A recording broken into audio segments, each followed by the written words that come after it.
Hey everybody, this is Perch. Here I got this mail. It says, "Did Scott Snyder ruin the Joker?" I don't know, Scott. Did you? Scott listens every now and then. I don't think he listens to every show, but I know he listens from time to time.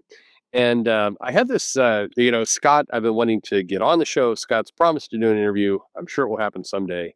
I can't blame him. Sasha is a way better person to interview with, and you're not going to get those side-eyed. Is this an adjacent channel? You know what I mean? Wink, wink kind of stuff out of Sasha, but I would go on Sasha too. I mean, Sasha, I'll go on your channel. How about that? We'll just wrap this thing up.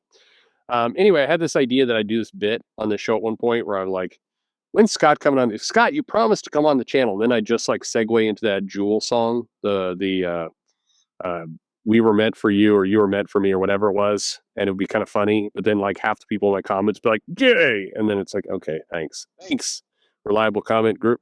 Okay, I insulted everyone with that. Let's get into this mail. It says, "Dear Perch, I don't know the best way to open this mail, so I'll just cut to the chase. I think Scott Snyder wrote the Joker as frankly too evil for Batman to let live. The suspension of disbelief of Batman's no-kill rule can only go so far, and Snyder's Joker goes so far outside of that rule. It makes Batman look weak. The Joker is still alive at this point after all the stuff that he did in the New 52 and past that. I can believe Batman letting Batman the Animated Series Joker and pre-New 52 Joker live, but there's a certain line of evil that once it's crossed, I have a hard time believing in even the most morally upstanding hero letting them live.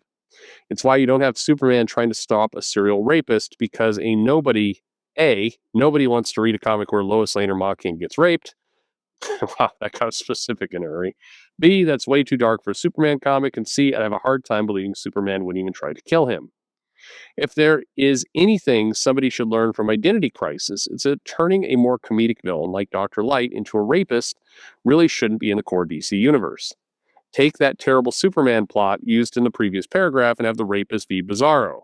That would permanently alter the character. Bizarro would no longer be the goofy inverted Superman. He'd be the guy who raped Ma Kent to death and stuffed a refrigerator inside her. Jesus, you've thought this through. Way too much, my friend. Everything prior to that story with him would be forever tainted. Now I think about it, I think a problem with Scott Snyder's Joker is that it's often trying to be an adult and mature take, but just comes off as something an edgy teen would write. I don't know if this email really landed my core thesis, but I think this is an okay ending point. I mean, once you talk about Bizarro and Ma Kent and refrigerators, I think you're done at that point. I think the email can't go back. God damn.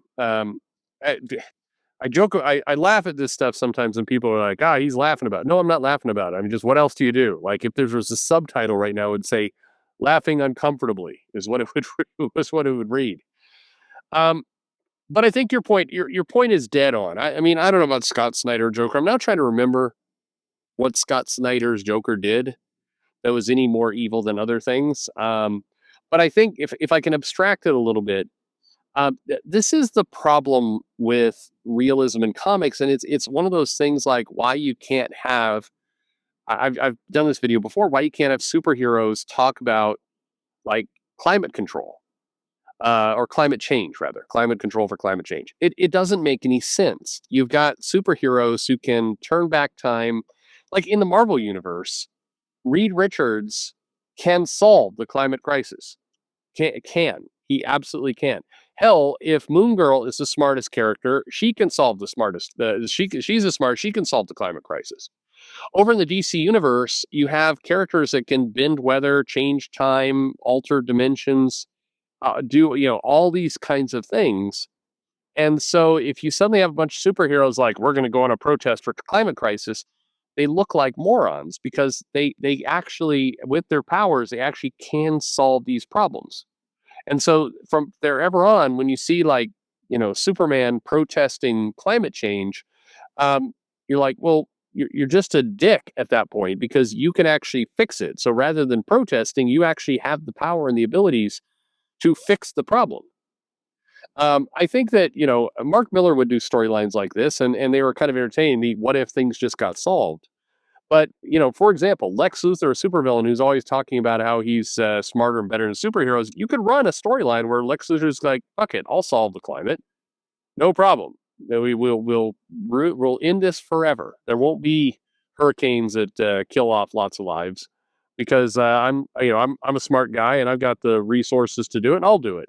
And these superheroes suck because they have had the ability to do it and they haven't. That would be a classic kind of Lex Luthor storyline you could do.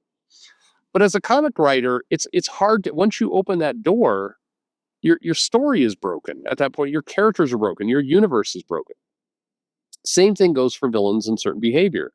It's there's things you can't explain if you try and talk about it. Now that doesn't mean that the comic writers are suddenly saying they don't believe in climate crisis or whatever.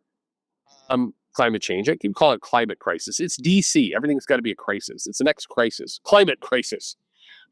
But you can't solve these stories. Once the genie is out of the bottle, it doesn't make any sense anymore. And so it's best as that's why in the comic stories is, and people have said, well, do you want comics written for kids forever? Kind of, yeah, because you more or less have to do that. If, for example, in Superman and in Flash and in Green Lantern and in books like that, you don't have generally stories about Superman takes on rapists. You don't have that because, like you said in the mail, it doesn't make sense. If you've got like a serial killer rapist, and Superman's like gonna stop him, then you have to, at some point you have to be like, well, there isn't rape anymore in Metropolis because the superheroes have it covered. Like you would have to ultimately lead to that conclusion. Otherwise, you get to a place where it's like, well, are the superheroes letting this happen? Unfortunately, that's where it goes. And so that's the problem, I think, with some of these comics. And to your point, if you make a villain like Joker or like Bizarro, I mean, God help us, Bizarro rapes Ma Kent. Yeah, you're done with. There is no other Bizarro story you can do. You can't use Bizarro ever again. Or certainly not in kind of a lighthearted way. You can't like have him, raping Ma Kent one day, and then like 3 years later, it's like, Nino like Superman, be Bizarro. You can't. You're like, okay, sorry, no, the character is done. That's why editorial control in comics is so important. You can't have this going on. So again, I don't remember. I mean, I'm sure, what did Scott Snyder do? I remember the face was removed and he stapled it back on, and then he did some shenanigans. Did he cut off somebody's hand? Anyway.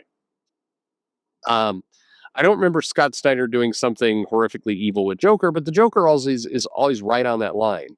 And that's why a lot of the violence is often cartoonish violence, because you can get away with the villain doing cartoony, jokey kind of violence. And yeah, he's, if you really think about it, he's killing people, but you don't put it in your face like that the Joker is, actively stalking and raping people. Like that would be, again, you couldn't have a Batman story after that where Batman's like, "Aw, shucks, I'm just gonna put you in this minimal security prison and hope for the best. You've escaped from it 800 times.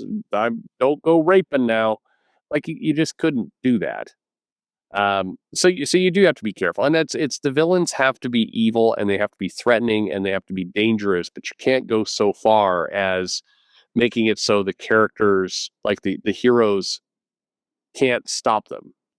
And I at the very least, I mean, the comics are like this. You ask yourself a bunch of questions. Again, it's like, well, if the Marvel heroes are, the villains are murdering people and doing terrible things. I mean, Green Goblin snapping Gwen's neck and doing all this kind of stuff.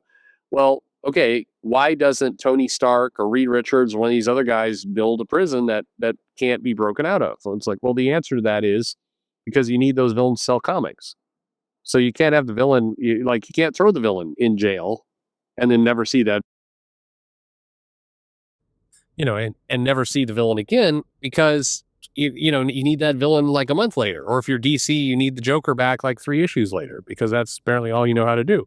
So you have to be able to walk that balance. But so that means make your villains threatening.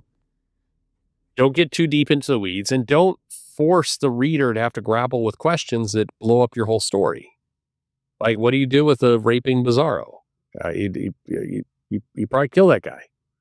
What do you do with a serial killer Joker? Well, are the jokes kind of ha funny and they're dying, but we're not gonna we're not going to really get in, or are we going to really get into the Joker doing terrible things? Again, the Joker's probably all across this line. So, I mean, I think you could argue Alan Moore's Joker or other Jokers in the past probably got there before whatever Snyder did. But to your point, it's tough. I mean, sort of. I think it's tough for comics to know how to preserve the status quo of villains and other things, or not. Anyway, what do you think?